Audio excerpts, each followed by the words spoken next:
மலேசிய பிரஜையை கொண்டிருக்காத பிள்ளைகள் அல்லது வளர்ப்பு பிள்ளைகள் ஆகியோருக்காக கும்பல் ஒன்று பிறப்புச் சான்றிதழ்களை விற்பனை செய்து வருகிறது. ஏமாற்றி விற்பனை செய்யப்படும் இந்த பிறப்புச் சான்றிதழ் ஒன்றின் விலை 50,000 ரிங்கிட் வரை உள்ளது என்று கூறப்படுகிறது. மலேசிய பிரஜையை கொண்டிராத அல்லது தத்தெடுக்கப்பட்ட பிள்ளைகளின் பெற்றோரை குறிவைத்து இக்கும்பல் இந்த மோசடியில் ஈடுபட்டிருக்கிறது என்று சொல்லப்படுகிறது.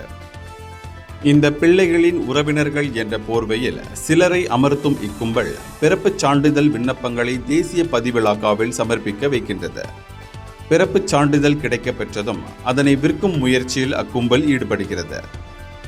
பிறப்புச் சான்றிதழ் கிடைக்க பெற்றதும் அதற்கு விண்ணப்பித்தவர்கள் இந்த கும்பலின் ஏஜென்ட்டிடம் ஒப்படைத்து அதனை கள்ளச்சந்தையில் விற்பதற்கு ஏற்பாடு செய்கிறது. பிறப்புச் சான்றிதழுக்காக காத்திருக்கும் பெற்றோர் அதற்கு ஒரு பெரிய தொகையை கொடுப்பதற்கு தயாராக இருக்கின்றனர். பிறப்புச் சான்றிதழுக்கு ஒரு குறிப்பிட்ட விலை நிர்ணயிக்கப்படவில்லை. ஆனால் அதன் விலை 10,000 ரிங்கிட்டிலிருந்து 50,000 ரிங்கிட் வரை மதிப்பிடப்படுகிறது. கடந்த மார்ச் 11ஆம் தேதி மலேசிய ஊழல் தடுப்பு ஆணையம் MACC கில்லான் பள்ளத்தாக்கு, ஜோஹூர் போன்ற இடங்களில் சில அலுவலகங்களிலும் கிளினிக்குகளிலும் சட்ட அலுவலகங்களிலும் மேற்கொண்ட சோதனையில் 16 பேரை கைது செய்தது.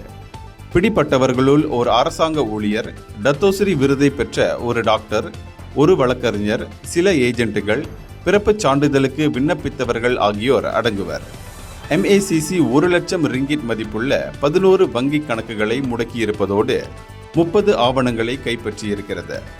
இவர்கள் கைது செய்யப்பட்டதை தொடர்ந்து தம்முடைய அதிகாரிகள் JPN பிறப்புச் சான்றிதழ் விண்ணப்ப நடைமுறையை ஆய்வு செய்வர் என்று MACC தலைமை இயக்குனர் அசாம்பாக்கி கூறினார்.